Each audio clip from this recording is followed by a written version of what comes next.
Bishut Moray Verabotai, avec la permission d'Hachem, je voudrais vous souhaiter une bonne journée, que le bon Dieu vous protège, vous et toute la famille. Je voudrais vous raconter une petite histoire personnelle.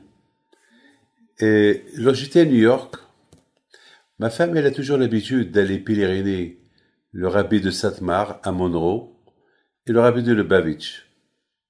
C'est une habitude qu'elle a depuis des années. Chaque fois qu'elle va à New York, elle va pèleriner ces deux grands tzadikim à New York. On a l'habitude de pèleriner tzadikim au Maroc, en Algérie, en Tunisie, en Pologne et tout. Mais, grâce à Dieu, en Amérique aussi, il y a des tzadikim. Alors, il y a quelques semaines, on était à New York, et ma femme, elle me dit, ça fait longtemps que tu n'as pas été pèleriné ces tzadikim. Là, tu vas au moins pèleriner le rabbi de Lubavitch à Brooklyn. Je lui ai dit, j'ai pas le temps. Je lui ai dit, je suis très stressé, le temps, je suis à gauche et à droite, et je vais pas avoir le temps. Mais chaque fois, je lui dis dans ma tête, quand même, pourquoi je trouve pas un temps?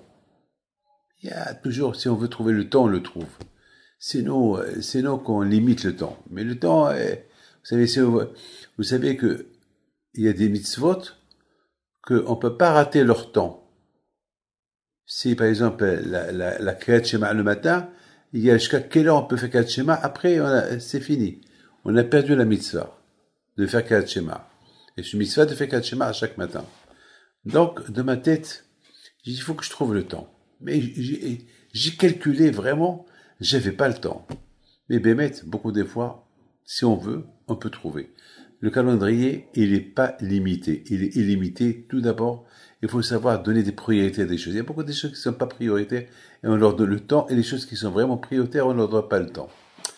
Bon, alors voilà, il y a une femme qui me dit, Rabbi David, vous m'avez promis de me mettre une mezouza dans mes nouveaux locaux.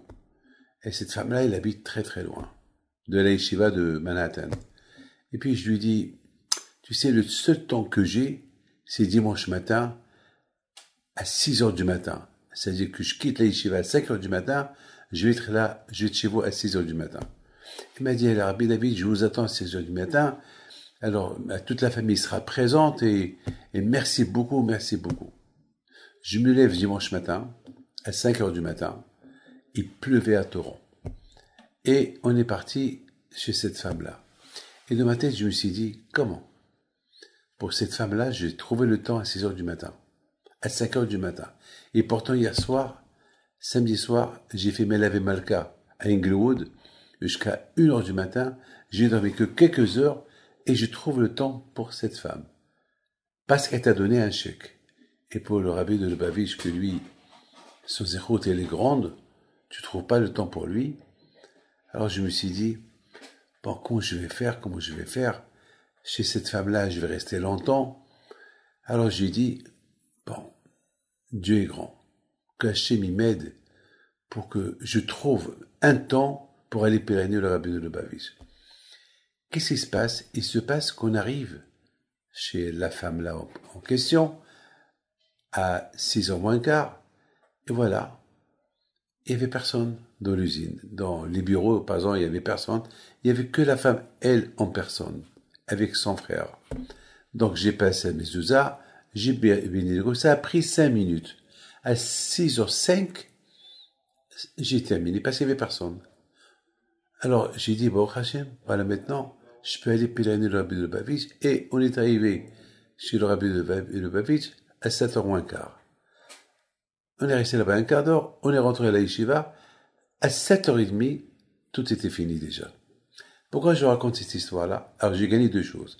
Et j'ai gagné un bon chèque qu'elle m'a donné cette femme-là. Alors que j'ai pas imaginé ce chèque-là. Je croyais que c'était même la moitié qu'elle allait me donner. Et j'étais content de la moitié de ce chèque. Et non seulement ça, le chèque était du double. j'ai eu l'escroc d'aller pénétrer le Rabbi de Lubavitch, et en plus, je suis arrivé à la yeshiva à l'heure. Et voilà, pourquoi je vous dis ça? Lorsqu'on veut le temps, on le trouve. Et lorsqu'on prie à Kadosh Baruch Hu pour qu'il nous donne le temps, on le trouve. Ce qui est très important est ne pas gaspiller le temps. Beaucoup des fois, on passe notre temps à des bêtises. Vraiment. Beaucoup des fois, on passe le temps à faire des bêtises. Voilà, maintenant, on est dans la période des Pessah. C'est un temps très précieux. Il ne faut pas le dépenser dans des bêtises. Il faut cachériser la maison. Il y a beaucoup de gens qui disent, eh ben, je vais gagner beaucoup de temps au lieu de perdre le temps pour cacher la maison. Voilà, je vais partir à Deauville, je vais partir à Eilat, je vais partir à gauche, je vais partir à droite pour passer mes vacances. Mais t'as raté. Tu vas gagner le temps en faisant autre chose, mais le temps de la mitzvah, de Bdikat Hametz, parce que mitzvah même si tu passes pas Pessah à la maison, c'est une mitzvah de faire la bdika, la cachériser la maison et mettre le hametz de côté. C'est pas que tu vends toute ta maison, tu t'en vas. Tu gagnes le temps d'un côté, mais tu perds le temps de la mitzvah. Et le temps de la mitzvah, il n'a pas de prix. Parce qu'après 120 ans, c'est pas les vacances qu'on va trouver là-haut, c'est le temps qu'on a donné pour les mitzvot. Et le temps qu'on donne pour les mitzvot, ils sont pas énormes, hein. Calculez un peu le temps de toute votre vie, et vous avez vu que la plupart de la vie, on la passe en mangeant, en parlant, en dormant, en discutant, en faisant du business. Et combien de temps on donne pour la mitzvah? Minime. Très très peu. Mes amis, ne perdez pas le temps. Que le bon Dieu vous protège et bonne fête de Pessah. Cachérisez bien la maison avant que vous partez dans les vacances. Merci.